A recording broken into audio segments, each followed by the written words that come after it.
السلام علیکم ورحمۃ اللہ وبرکاتہ۔ بسم اللہ الرحمن الرحیم۔ لاہور کے قریب اچھرا ایک قصبہ ہے، وہاں پر ایک مسافر آیا، لوگوں نے اسے کھانا دیا تو کہنے لگا آپ کا کھانا حرام ہے۔ دوسرے گھر سے کھانا آیا تو مسافر نے کہا تیرا کھانا بھی حرام ہے۔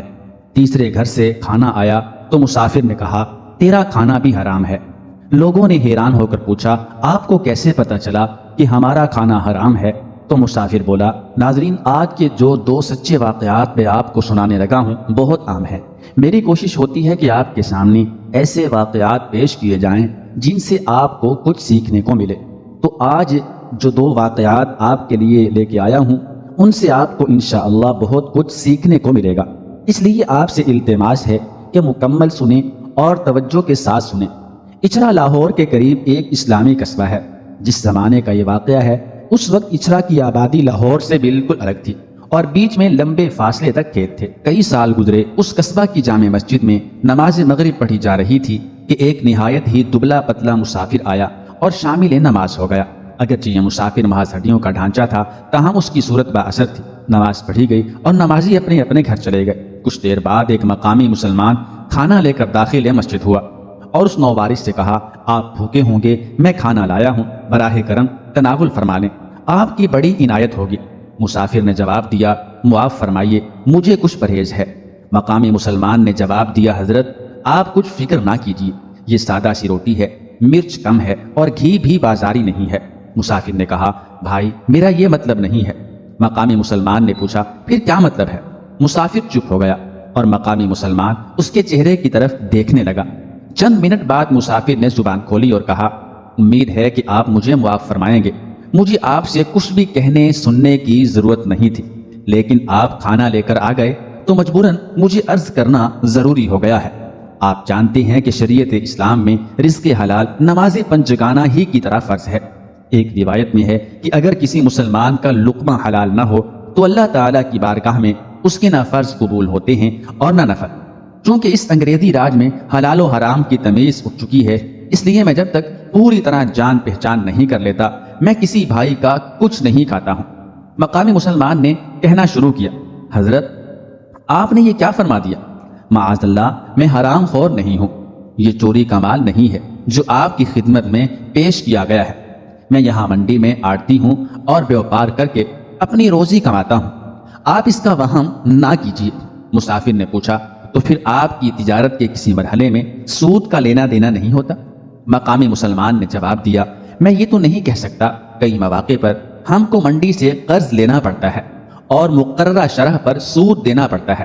اسی طرح تجارتی مال کے ہیر پھیر میں دوسرے سے بھی ہم سود وصول کر لیتے ہیں۔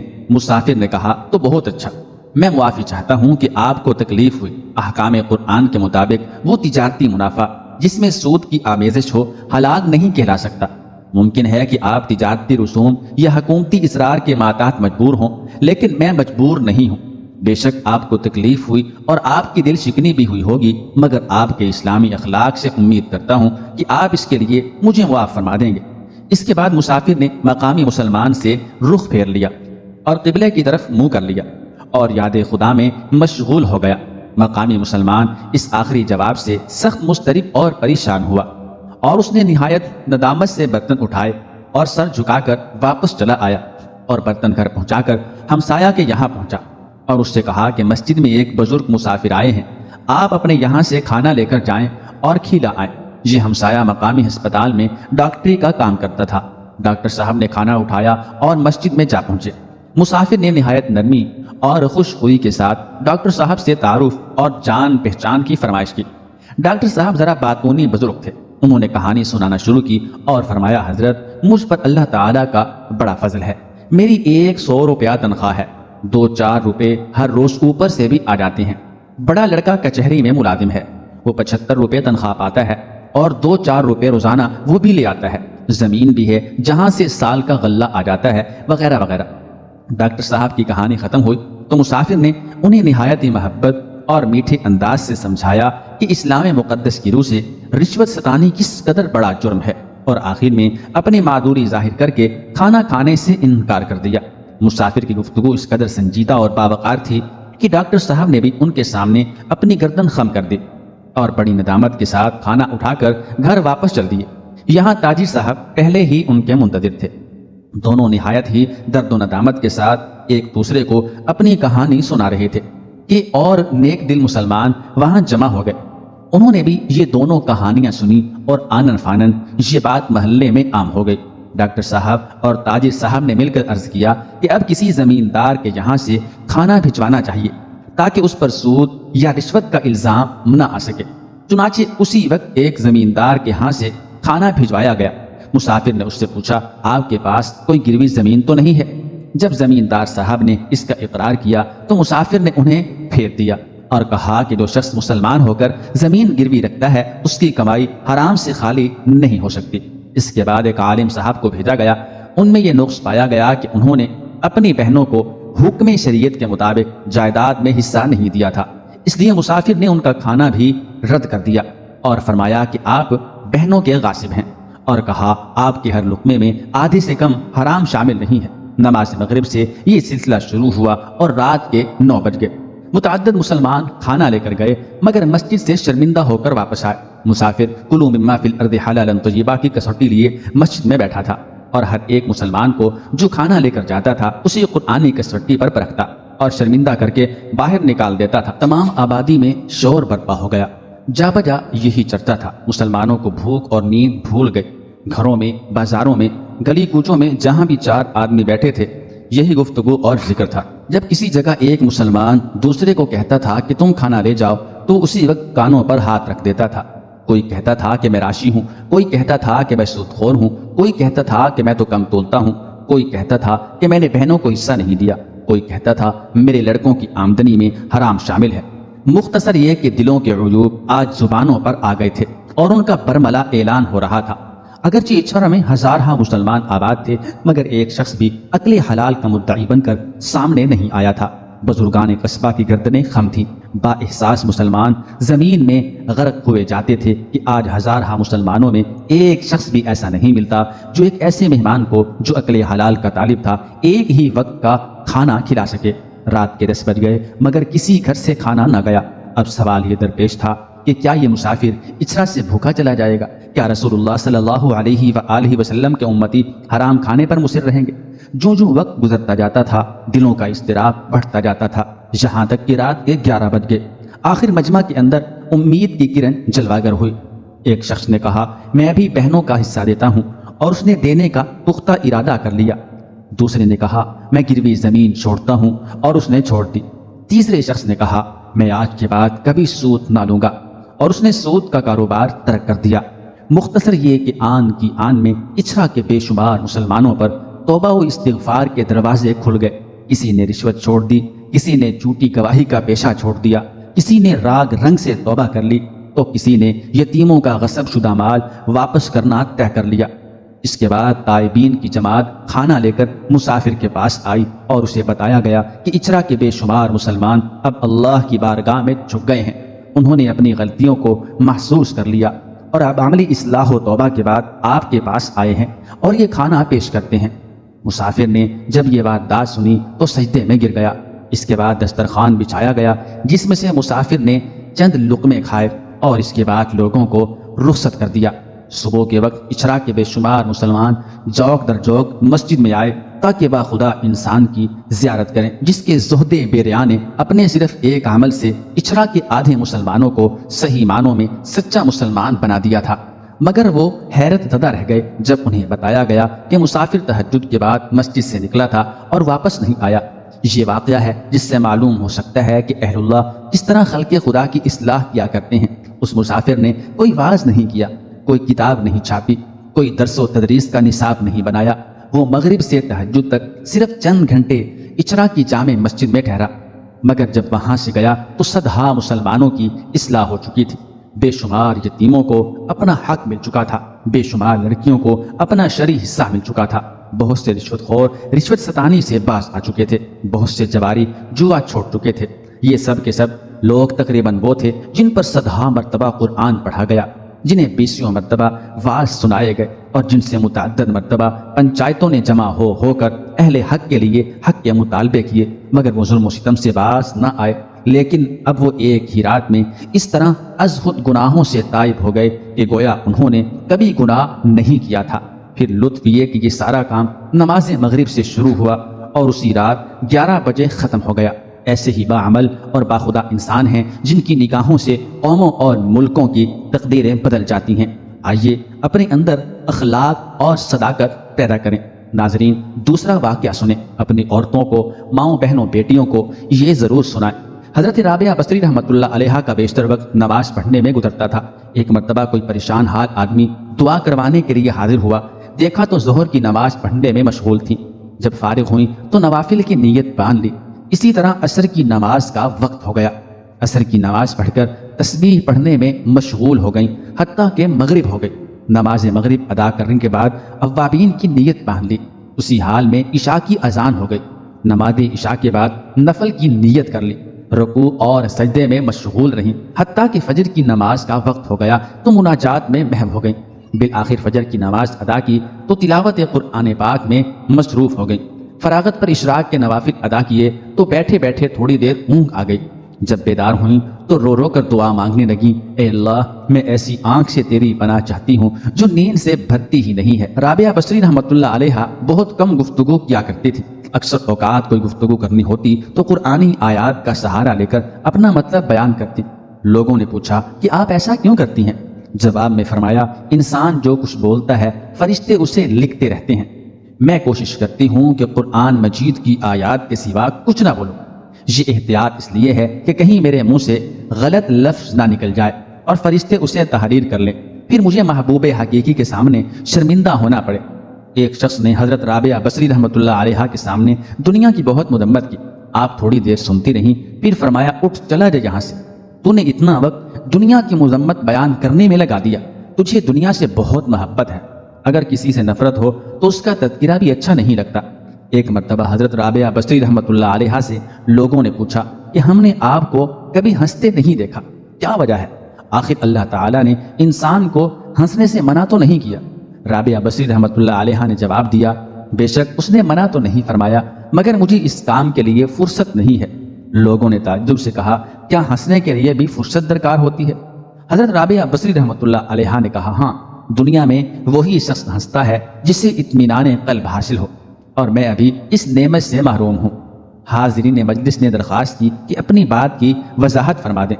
حضرت رابعہ بصری رحمۃ اللہ علیہ نے فرمایا، میں نے محبت کے لیے صرف ایک ہی ہستی کا انتخاب کیا ہے، اور وہ ہے اللہ تعالیٰ کی ذات۔ میں اس خوف سے روتی رہتی ہوں کہ کہیں میری زندگی بھر کی محنت عکارت نہ ہو جائے اور مرتے وقت مجھ سے یہ نہ کہہ دیا جائے کہ تو ہمارے لائق نہیں ہے۔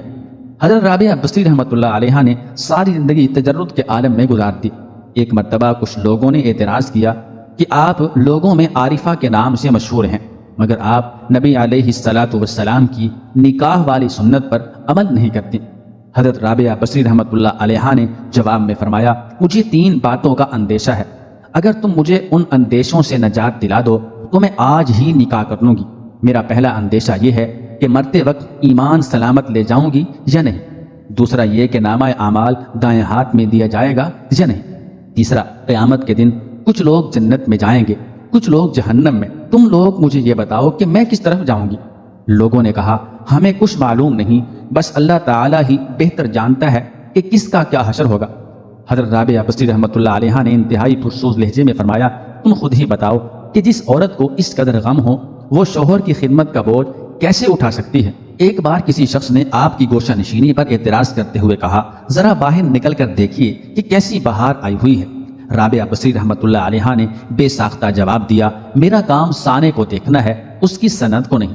ایک مرتبہ رابعہ بصری رحمۃ اللہ علیہ نے رات دن متواتر پانی سے روزہ رکھا اور پانی سے ہی افطار کیا۔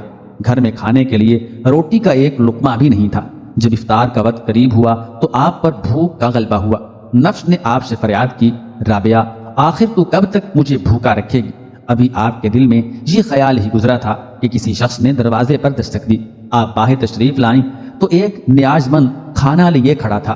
رابعہ بصری رحمۃ اللہ علیہ نے کھانا قبول فرما لیا اور نفس سے مخاطب ہو کر کہا، اللہ تعالیٰ نے کھانے کا انتظام کر دیا ہے، ابھی تیری خواہش پوری ہو جائے گی۔ یہ کہہ کر آپ نے کھانا رکھ دیا اور چراغ جلانے کے لیے اندر چلی گئی۔ واپس آئیں تو دیکھا کہ ایک بلی نے کھانے کے برتن الٹ دیے ہیں اور زمین پر گرا ہوا کھانا کھا رہی ہے۔ رابعہ بصری رحمۃ اللہ علیہ بلی کو دیکھ کر مسکرائیں اور فرمایا شاید یہ کھانا تیرے لیے بھیجا گیا ہو، اطمینان سے کھا لو۔ افطار کا وقت قریب ہو چکا تھا۔ رابعہ بصری رحمۃ اللہ علیہ نے چاہا کہ پانی ہی سے روزہ افطار کر لیں، اتنے میں تیز ہوا کا جھونکا آیا اور چراغ بجھ گیا۔ رابعہ بصری رحمۃ اللہ علیہ اندھیرے میں آگے بڑھے، اتفاق سے پانی کا برتن گرا اور ٹوٹ گیا، سارا پانی زمین پر بہہ گیا۔ عجیب صورتحال تھی۔ بے اختیار آپ کی زبان سے یہ الفاظ نکلے، الہی یہ کیا راز ہے اور میں گنہگار نہیں جانتی کہ تیری رضا کیا ہے۔ جواب میں حاطف غیبی نے کہا اے میری محبت قدم بھرنے والی، اگر تو چاہتی ہے کہ تیرے لیے دنیا کی نعمتیں وقف کر دوں تو پھر میں تیرے دل سے اپنا غم واپس لے لوں گا، کیونکہ میرا غم اور دنیا کی نعمتیں ایک ہی دل میں جمع نہیں ہو سکتے۔ اے رابعہ، ایک تیری مراد ہے اور ایک میری مراد ہے، تو بتا دونوں مرادیں ایک جگہ کیسے رہ سکتی ہیں؟ رابعہ بصری رحمۃ اللہ علیہ نے جب یہ آواز سنی تو اپنی رضا کو ہمیشہ کے لیے اللہ تعالیٰ کی رضا میں گم کر دیا اور کشتگان خنجر تسلیم میں شامل ہو گئیں۔ رابعہ بصری رحمۃ اللہ علیہ عشق الہی میں اس قدر مستغرق رہتی تھیں کہ خوشی اور غم اپنی حیثیت کھو بیٹھتے تھے۔ آپ خوف اور طمع سے بے نیاز ہو کر اللہ تعالیٰ کی عبادت کرنے کو پسند کرتی تھی۔ ایک بار آپ پر جذب کی کیفیت طاری ہوئی تو اہل بصرہ نے دیکھا کہ آپ ایک ہاتھ میں آگ اور دوسرے ہاتھ میں پانی لیے چلی جا رہی ہیں۔ لوگوں نے پوچھا یہ کیا ہے اور آپ کہاں جا رہی ہیں؟ رابعہ بصری رحمۃ اللہ علیہ نے کہا میں اس پانی سے دوزخ کو بجھانا چاہتی ہوں اور آگ سے جنت کو جلانا چاہتی ہوں، تاکہ لوگ جنت و جہنم کے لالچ اور خوف سے بالا تر ہو کر اللہ تعالیٰ کی عبادت کریں۔ یہ رابعہ بصری رحمۃ اللہ علیہ کے جذب و مستی کی بات ہے، ورنہ عام مؤمنین کو قرآن مجید میں خوف و طمع دونوں حالتوں میں اللہ کی عبادت کا حکم دیا گیا ہے۔ چنانچہ آپ نے ایک دفعہ مناجات میں کہا اے اللہ، اگر میں تیری عبادت دوزخ کے خوف سے کرتی ہوں تو مجھے دوزخ میں ہی ڈال دینا، اور اگر میری رعایت حصول جنت کے لیے ہے تو مجھ پر جنت حرام کر دینا، اور اگر میری عبادت فقط تیری رضا کے لیے ہے تو مجھے اپنے دیدار سے ہرگز محروم نہ رکھنا۔ ایک مرتبہ آپ نے تہجد کے وقت مناجات کرتے ہوئے فریاد کی اے اللہ، رات آ گئی، دن چلا گیا، ستارے چمکنے لگے، دنیا کے بادشاہوں نے اپنے دروازے بند کر لیے، ایک تیرا دروازہ کھلا ہے، اے اللہ میں تجھ سے تجھی کو مانگتی ہوں۔ ایک مرتبہ آپ نے مناجات میں یہ دعا مانگی اے اللہ، جو آسمان کو زمین پر گرنے سے روکے ہوا ہے، شیطان کو مجھ پر مسلط ہونے سے روک دے۔ ایک مرتبہ ایک نوجوان آپ کی مجلس میں حاضر ہوا، اس نے سر پر پٹی باندھ رکھی تھی۔ آپ نے پوچھا تو اس نے بتایا کہ سر میں درد ہے اور پہلی مرتبہ ایسا ہوا ہے۔ آپ نے عمر پوچھی تو اس نے کہا 30 سال۔ آپ نے فرمایا کہ 30 سال تیرے سر میں درد نہ ہوا، تو نے شکریہ کی پٹی تو کبھی نہ باندھی۔ پہلی مرتبہ درد ہوا تو شکوے کی پٹی فوراً باندھ لی۔ وہ نوجوان یہ سن کر شرمندہ ہوا اور اس نے اپنے اندر صبر پیدا کرنے کی نیت کر لی۔ ایک مرتبہ کچھ لوگ آپ کی خدمت میں حاضر ہوئے اور کہنے لگے اللہ تعالیٰ نے مرد کو فضیلت بخشی ہے، ہمیشہ مرد ہی کو نبوت اور رسالت کا منصب عطا ہوا ہے، کسی عورت کو نبی نہیں بنایا گیا۔ رابعہ بصری رحمۃ اللہ علیہ نے کہا بے شک اللہ تعالیٰ کا یہی نظام ہے، مگر ایک بات غور سے سن لو کہ مردوں نے ہی خدا ہونے کا دعویٰ کیا ہے، کسی عورت نے آج تک خدائی کا دعویٰ نہیں کیا۔ ایک مرتبہ آپ اپنے عبادت خانے میں سوئی ہوئی تھی کہ ایک چور اندر داخل ہو گیا۔ اس نے دیکھا کہ فقط ایک چادر کے سوا کچھ موجود نہیں۔ اس نے چادر اٹھائی اور جانے لگا۔ اچانک اس کی بینائی زائل ہو گئی اور اسے دروازہ نظر آنا بند ہو گیا۔ وہ گھبرا گیا، چادر اس کے ہاتھ سے نیچے گر گئی، اسے دروازہ دوبارہ نظر آنے لگا۔ اس نے سوچا یہاں سے نکل جاؤں، کہیں بینائی ہمیشہ کے لیے زائل نہ ہو جائے۔ جب دروازے سے نکلا تو ایک آواز آئی اگر ایک دوست سویا ہوا ہے تو دوسرا دوست جاگتا ہے۔ اللہ تعالیٰ کی ہیبت کا اس کے دل پر ایسا اثر ہوا کہ اس نے ہمیشہ کے لیے چوری سے توبہ کر لی۔ ایک مرتبہ رابعہ بصری رحمۃ اللہ علیہ کے ہاں 5 درویش حاضر ہوئے۔ کھانے کا وقت قریب تھا، چنانچہ رابعہ بصری رحمۃ اللہ علیہ نے خادم کو بلا کر پوچھا مہمانوں کو پیش کرنے کے لیے گھر میں کچھ موجود ہے؟ اس نے کہا صرف ایک روٹی موجود ہے۔ آپ نے فرمایا ایک روٹی 5 مہمانوں کے لیے ناکافی ہے۔ اتنے میں ایک سوالی نے دروازے پر صدا لگائی۔ رابعہ بصری رحمۃ اللہ علیہ نے خادمہ سے کہا کہ وہ روٹی ضرورت مند کو دے دو۔ خادمہ نے حکم کی تعمیل کی۔ کچھ دیر بعد خادمہ نے بتایا کہ ایک شخص کھانا لے کر آیا ہے۔ رابعہ بصری رحمۃ اللہ علیہ نے پوچھا کتنی روٹیاں ہیں؟ اس نے کہا 2 روٹیاں ہیں۔ رابعہ بصری رحمۃ اللہ علیہ نے کہا کہ اسے واپس بھیج دو۔ وہ کھانا ہمارا نہیں ہے۔ خادمہ نے روٹیاں واپس کر دی۔ تھوڑی دیر بعد خادم نے اطلاع دی کہ ایک اور شخص کھانا لایا ہے۔ رابعہ بصری رحمۃ اللہ علیہ نے پوچھا کتنی روٹیاں ہیں؟ اس نے کہا 5۔ رابعہ بصری رحمۃ اللہ علیہ نے پھر وہی جواب دیا کہ کھانا لانے والے کو واپس بھیج دو، وہ کھانا ہمارا نہیں ہے۔ خادمہ نے اسے بھی بھیج دیا۔ تھوڑی دیر بعد خادمہ نے بتایا کہ ایک شخص کھانا لایا ہے اور اس میں 11 روٹیاں ہیں۔ رابعہ بصری رحمۃ اللہ علیہ نے کہا کہ ہاں، قبول کر لو، یہ ہمارا رزق ہے، اللہ تعالیٰ نے بھیجا ہے۔ مہمان حضرات یہ سب کچھ دیکھ کر مجسمہ حیرت بن گئے۔ اتنے میں خادمہ نے دسترخوان پر کھانا لگا دیا۔ جب سب لوگ کھانا کھا چکے تو مہمانوں نے سوال پوچھا کہ آپ نے 2 مرتبہ کھانا واپس بھیج دیا، تیسری مرتبہ قبول کیا، اس میں کیا راز ہے؟ رابعہ بصری رحمۃ اللہ علیہ نے فرمایا کہ اللہ رب العزت کا وعدہ ہے کہ دنیا میں ایک کے بدلے میں 10 اور آخرت میں 70 دوں گا۔ میں نے ایک روٹی خلوص نیت کے ساتھ سائل کو دی، مجھے پکا یقین تھا کہ ایک کے بدلے میں 10 ملیں گی۔ پہلا شخص 2 روٹیاں لایا، دوسرا 5 لایا، میں سمجھ گئی کہ یہ ہمارا رزق نہیں ہے۔ تیسرا 11 روٹیاں لایا، ایک کے بدلے 10 اور 11ویں روٹی جو سائل کو دی تھی اللہ تعالیٰ نے وہ بھی واپس کر دی۔ اللہ تعالیٰ کی شان رزاقی دیکھیے کہ اپنے وعدے کو پورا کر دکھایا۔ رابعہ بصری رحمۃ اللہ علیہ کی شان توکل کو دیکھ کر تمام درویش حیران ہو گئے۔ رابعہ بصری رحمۃ اللہ علیہ کی موت کا واقعہ بھی بڑا عجیب ہے۔ وفات سے کچھ دیر پہلے لوگ عیادت کے لیے حاضر خدمت ہوئے۔ رابعہ بصری رحمۃ اللہ علیہ نے کہا فرشتوں کے لیے راستہ چھوڑ دو۔ لوگ باہر چلے گئے۔ کچھ دیر اندر گفتگو کی آوازیں آتی رہیں۔ جب خاموشی چھا گئی تو لوگوں نے دروازہ کھول کر دیکھا کہ رابعہ بصری رحمۃ اللہ علیہ دنیا سے اس طرح رخصت ہو چکی تھی جس طرح باد نسیم کا کوئی جھونکا تیزی سے گزر جاتا ہے۔ آسمان تیری لحد پر شبنم فشانی کرے، سبزہ نورستہ اس گھر کی نگہبانی کرے۔